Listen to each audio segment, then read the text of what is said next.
នៅតែខ្លាំងនៅតែអស្ចារ្យ Lionel Messi សុទ្ធ 5 គ្រាប់ក្នុងពីប្រកួតនាំឲ្យសងទីនឡើងទៅវគ្គ 32 ក្រុមដោយសុវត្ថិភាពទោះបីជាវ័យកាន់តែច្រើនក៏ដោយប៉ុន្តែសមត្ថភាពភាពប៉ិនប្រសប់របស់ Lionel Messi នៅតែធ្វើឲ្យពិភពបាល់ទាត់មានការភ្ញាក់ផ្អើលជានិច្ចប្រធានក្រុមជម្រើសជាតិអាសង់ទីនរូបនេះបានបង្ហាញទម្រង់លេងដ៏អស្ចារ្យដោយសុទ្ធបញ្ចូលទីដល់ទៅ 5 គ្រាប់ក្នុងពីប្រកួតដំបូងជួយឲ្យក្រុមការពារតំណែងជើងឯកពិភពលោកឡើងទៅកាន់វគ្គ 32 ក្រុមចុងក្រោយបានដោយសុវត្ថិភាពនៅក្នុងការប្រកួតបើកឆាកពូជេអាសង់ទីនបានបង្ហាញទម្រង់លេងដ៏ខ្លាំងរបស់ខ្លួនដែលយកឈ្នះក្រុមជម្រើសជាតិអាល់ហ្សេរីក្នុងលទ្ធផល 3-0 ក្នុងការប្រកួតនោះ Messi បានក្លាយជាតួឯកសុទ្ធបញ្ចូលទីបាន 3 គ្រាប់ម្នាក់ឯងនិងនាំក្រុមទទួលបាន 3 ពិន្ទុយ៉ាងសំខាន់បន្ទាប់មកក្នុងការប្រកួតទី 2 ទល់នឹងក្រុមជម្រើសជាតិអូទ្រីអាសង់ទីនបានបង្ហាញទម្រង់លេងដ៏រឹងមាំនិងយកឈ្នះក្នុងលទ្ធផល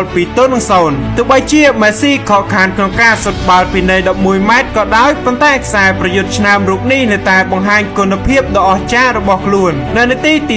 38 Messi សុទ្ធបញ្ចូលទីបើកឆាកឲ្យអាសង់ទីននាំមុខក្របបាននេះមានន័យយ៉ាងសំខាន់ព្រោះវាធ្វើឲ្យគាត់ក្លាយជាកីឡាករសុទ្ធបញ្ចូលទីច្រើនជាងគេបំផុតក្នុងប្រវត្តិសាស្ត្រ World Cup ដោយវាដាច់កំណត់ត្រាអតីតខ្សែប្រយុទ្ធអាល្លឺម៉ង់ Miroslav Klose មិនត្រឹមតែប៉ុណ្ណោះនៅចុងម៉ោង Messi ក៏បានសុទ្ធបញ្ចូលទីគ្រាប់បាល់ទី 2 របស់ខ្លួនក្នុងការប្រកួតនេះបន្ថែមកំណត់ត្រាគ្រាប់បាល់របស់ខ្លួននៅ World Cup ឲ្យកើនឡើងដល់ 18 គ្រាប់ដែលជាសមិទ្ធផលដ៏អស្ចារ្យមួយសម្រាប់កីឡាករដែលគេចាត់ទុកថាជាកីឡាករល្អបំផុតក្នុងប្រវត្តិសាស្ត្រសរុបមកបញ្ចប់ការប្រកួតទាំងពីរលើកដំបូងអាសង់ទីនទទួលបានជ័យជំនះទាំងពីរប្រកួតនិងមាន 6 ពិន្ទុខណៈដែល Messi សុទ្ធបញ្ចូលទីដល់ទៅ 5 គ្រាប់ម្នាក់ឯង